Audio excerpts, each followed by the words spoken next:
-12 देखो, कह रहा है बिंदु -1, -3 और 4 का XYZ अक्षों से दूरी निकालिए। बहुत ही अच्छा क्वेश्चन है, चलो इसको समझ लेते हैं। मुझे तो नहीं लगता है कि आपको कोई क्वेश्चन में प्रॉब्लम होगी। मैंने इस तरह से आपको 3D तरीके से समझा दिया है पार्ट 1 वीडियो में कि आप अच्छे तरीके से इन सारे क्वेश्चन को समझ जाओगे।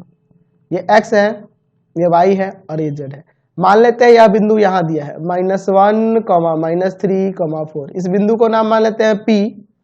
ठीक है, हमें ना यहां से यहां तक की दूरी निकालनी है, यहां से यहां तक की दूरी निकालनी है।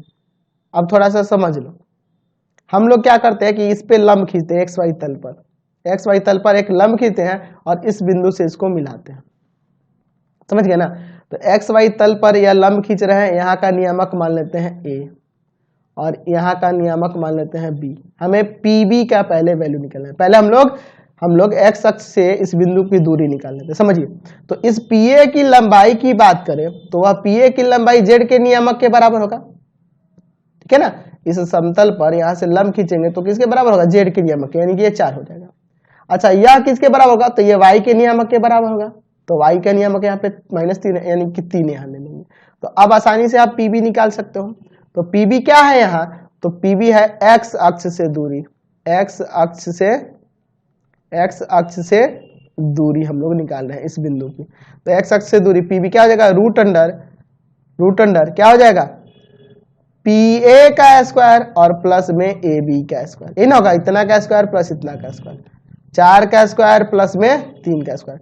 तो 4 का स्क्वायर 16 और 3 का स्क्वायर 9, यानी कि √25, यानी कि आ जाएगा 5। फिर अब y अक्ष से, तो y अक्ष ये रहा, यानी कि यहां से इसकी दूरी निकालनी है, यहां से इसकी दूरी निकालनी है।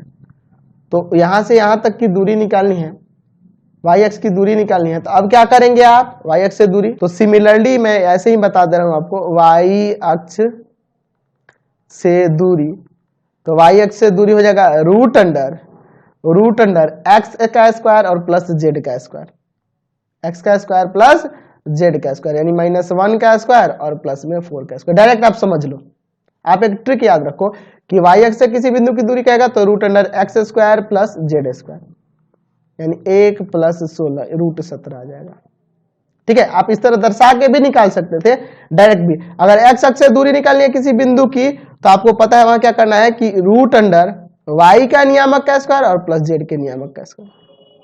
ठीक है, मतलब कि जिसका पूछेगा उसके विपरीत बाकी जो देंगे उनके स्क्वायर कर देने। अब देख लो, -3 का स्क्वायर और 4 का स्क्वायर करते आता ना 5।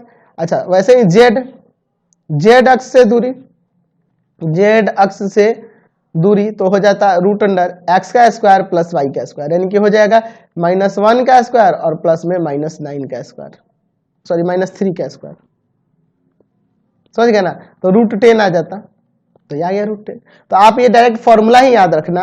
मैं तो आपको समझाने के लिए इस तरह ड्रॉ किया हूं, आप सीधे फॉर्मूला ही याद रखना कि अगर x अक्ष से दूरी पूछेगा तो √y² प्लस z², y अक्ष से दूरी पूछेगा तो √अंडर क्या हो जाएगा?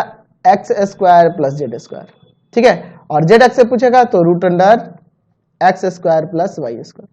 ठीक है, और XYZ क्या है? तो उस बिंदु के नियामक है जिससे उसकी दूरी पूछी जा रही है, उस बिंदु के नियामक है जिससे उसकी दूरी पूछी जा रही है। ठीक है, तो यहाँ पे हम इसको फॉर्मूला के रूप में भी आपको लिख देते हैं। चलिए, तो उसको फॉर्मूला के रूप में भी याद देते हैं, x एक्सिस, y एक्सिस और ये z एक्सिस।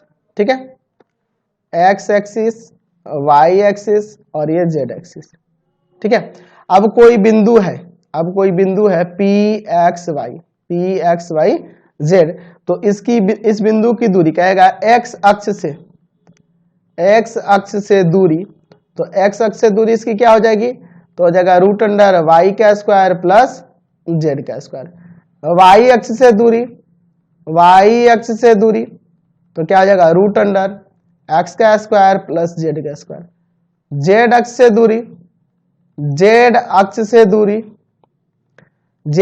दूरी तो हो जाएगा √x का स्क्वायर प्लस y का स्क्वायर। तो आप ये फॉर्मूला ही याद रखना, आसानी से आप निकाल सकते हैं। तो इस वीडियो को यहीं पे एंड करते हैं, आपका एक्सरसाइज पूरी तरह से कंप्लीट हो गया।